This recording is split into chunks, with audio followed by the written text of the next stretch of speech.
Auzubillahiminash-shaytanir-rajim. Bismillahir-rahmanir-rahim. Assalamu alaikum, dear students. Today, our topic is sources of air pollution. There are mainly two sources, natural sources, naturally occurring particulate matter. इसमें dust हो सकती है और इसमें biological material हो सकता है like pollen spores और एनिमल डेब्रिस। और वॉल्केनिक eruptions में गैसेस होती हैं और उसमें भी पार्टिकुलेट मैटर लाइक एशेस वगैरह होती हैं।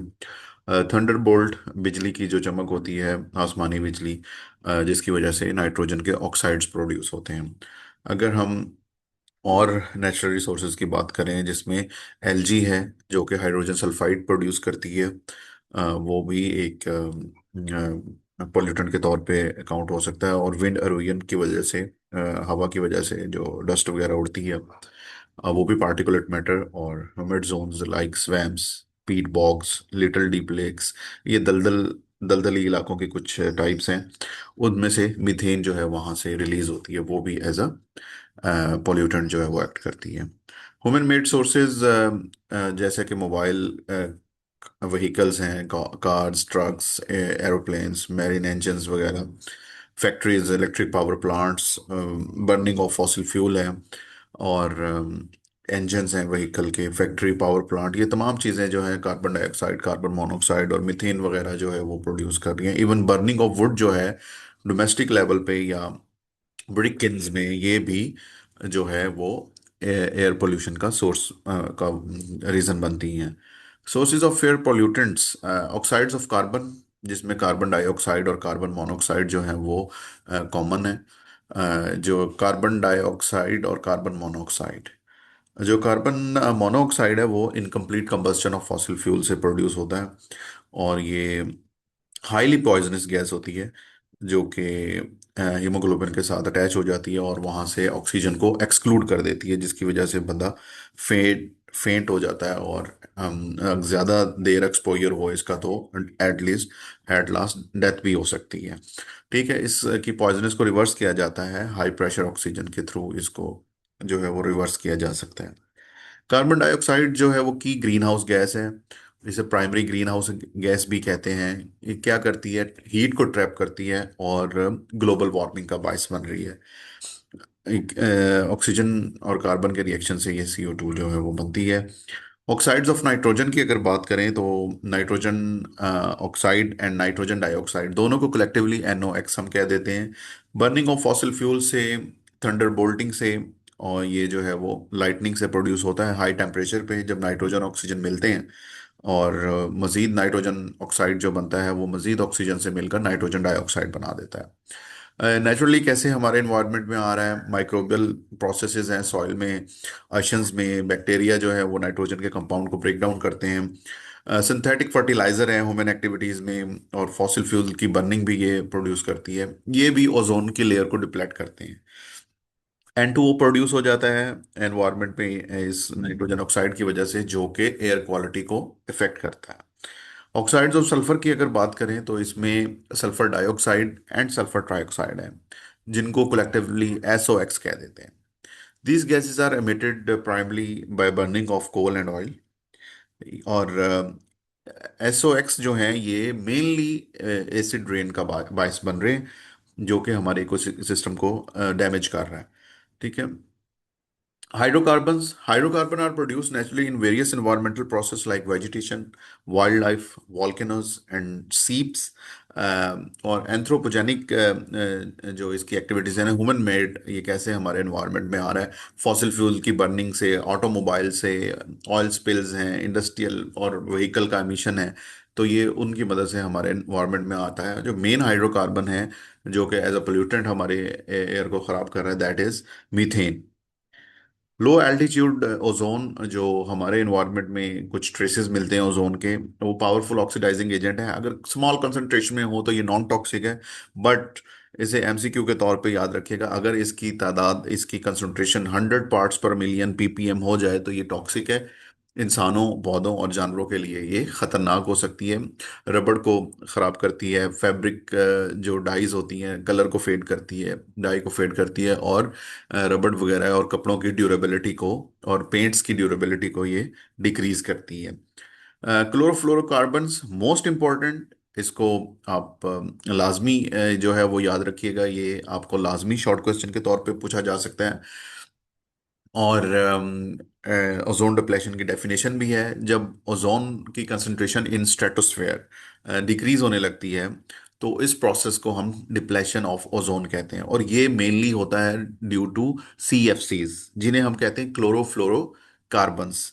ये कहाँ पे पाए जाते हैं? ये एरोसोल्स में होते हैं, और रेफ्रिजरेंट्स जो AC और फ्रिज वगैरह में गैस होती है ठंडा करने के लिए, उन्हें रेफ्रिजरेंट्स बोलते हैं, उन उनमें ये उसके तौर पे इस्तेमाल होते हैं।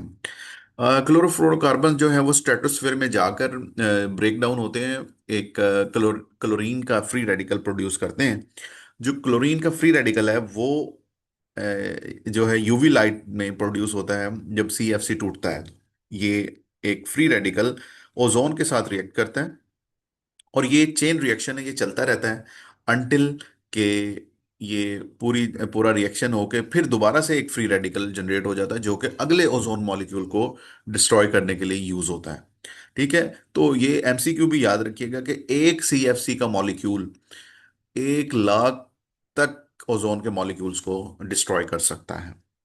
ठीक है। पॉलीसाइक्लिक एरोमेटिक हाइड्रोकार्बन्स, PAH जो है, नेफ्थलीन है, एंथ्रासीन है एंड फिनांथ्रीन जो है, ये पॉलीसाइक्लिक जो है हाइड्रोकार्बन्स हैं, जो कि हमारे एनवायरनमेंट में आ जाते हैं, और ये हमारे एनवायरनमेंट में incomplete combustion of fossil fuel से, पेट्रोल या वुड वगैरह की इनकम्प्लीट कंबस्टन से, व्हीकल की एमिशन से ये हमारे एनवायरनमेंट में आ जाते हैं। और जो है पेट्रोलियम को जब कैरी किया जाता है एक जगह से दूसरी जगह, वहाँ ये ऑयल स्पिल की मदद से भी हमारे एनवायरनमेंट में आ जाते हैं। और उसके अलावा ये जब कोई पेट्रोल या कोल का डिपॉजिट ओपन बर्निंग उसकी की जाए तो वहाँ से भी ये PAH जो है हमारे एनवायरनमेंट में आ जाते हैं। ये हाईली टॉक्सिक होते हैं, और ये कार्सिनोजेनिक प्रॉपर्टीज रखते हैं, कैंसर कॉजिंग होते हैं।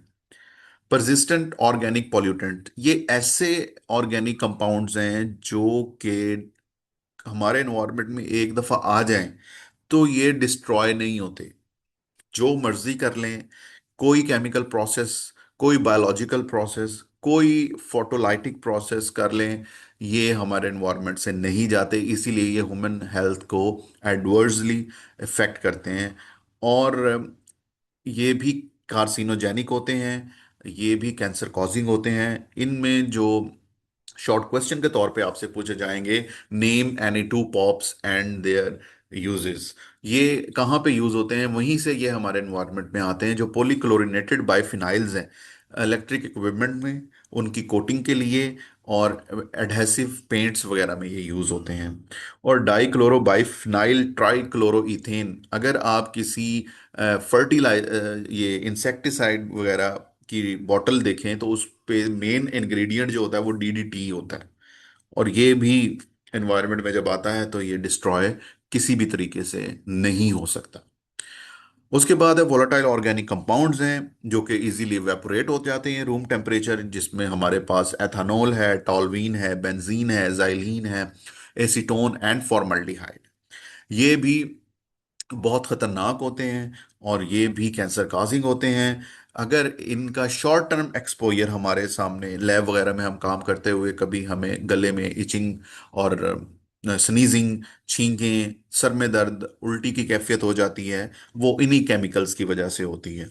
अगर हम ज़्यादा देर तक एक्सपोजर करें इन गैसेस और इन VOCs, organic compound, volatile organic compound के सामने, तो ये हमारे लिवर और किडनी को और सेंट्रल नर्वस सिस्टम को डैमेज कर सकते हैं। PM पार्टिकुलेट मैटर, जो भी सस्पेंडेड चीज है जो कि हवा में फ्लोट कर रही है, सॉलिड पार्टिकल या लिक्विड पार्टिकल, उसे हम पार्टिकुलेट मैटर कहते हैं।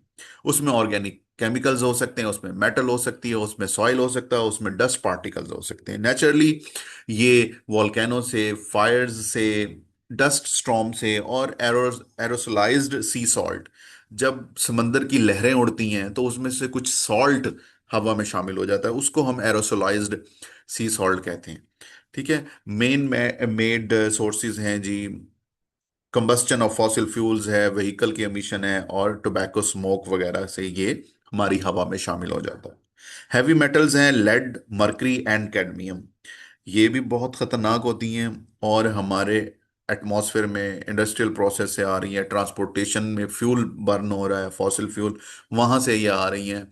और मेटलर्जिकल प्रोसेस और बैटरी का जब वेस्ट होता है, बैटरीज को जब जलाया जाता है उसके वेस्ट को, तो उस वेस्ट से भी ये हमारे इन्वायरमेंट में शामिल हो जाती हैं।